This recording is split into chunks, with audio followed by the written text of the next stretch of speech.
চলমান যুদ্ধের ময়দানে কি হারতে চলেছে ইসরায়েল? সামরিক রসদ ফুরিয়ে এলে কি করবে ইহুদিবাদীরা? তাহলে কি ইরানের জয় নিশ্চিত?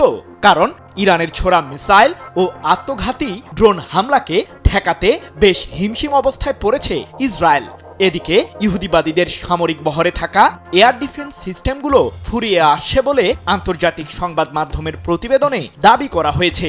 অন্যদিকে যুদ্ধের শুরুতে ইরানের কাছে প্রায় ৮০,০০০-এর মতো আত্মঘাতী ড্রোনের বিশাল এক বহর মজুদ ছিল, যা দিয়ে ইসরায়েল ও যুক্তরাষ্ট্রের বিরুদ্ধে লড়াই চালিয়ে আসছে তেহরান। সমরবিদদের দাবি, ইরান এখন পর্যন্ত মাত্র ৩০% সামরিক রসদ যুদ্ধের ময়দানে ব্যবহার করেছে।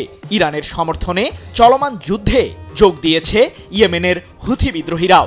প্রশ্ন হলো, যুদ্ধের এই উত্তাপ আর কতদিন স্থায়ী হতে চলেছে?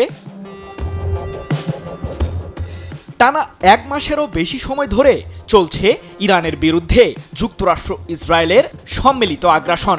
ইহুদিবাদীদের এই সামরিক অভিযান এখন দ্রুত গতিতে দীর্ঘস্থায়ী সংঘাতের দিকে মোড় নিচ্ছে বলে ধারণা বিশ্লেষকদের। কারণ কোনো পক্ষই এখন যুদ্ধবিরতির জন্য একমত হতে পারছে না। এরই মাঝে ইরানের সামরিক বাহিনী জানিয়ে দিয়েছে, টানা কয়েক মাস যাবৎ ইসরায়েল ও মার্কিন সামরিক ঘাঁটিগুলোর বিরুদ্ধে ক্ষেপণাস্ত্র হামলা চালিয়ে যেতে পারবে তেহরান। কিন্তু ইরানের সামরিক বহরে আসলে কি পরিমাণ অস্ত্র আছে, যাকে ঘিরে ভয়ে কাঁপছে ইহুদিবাদীরা?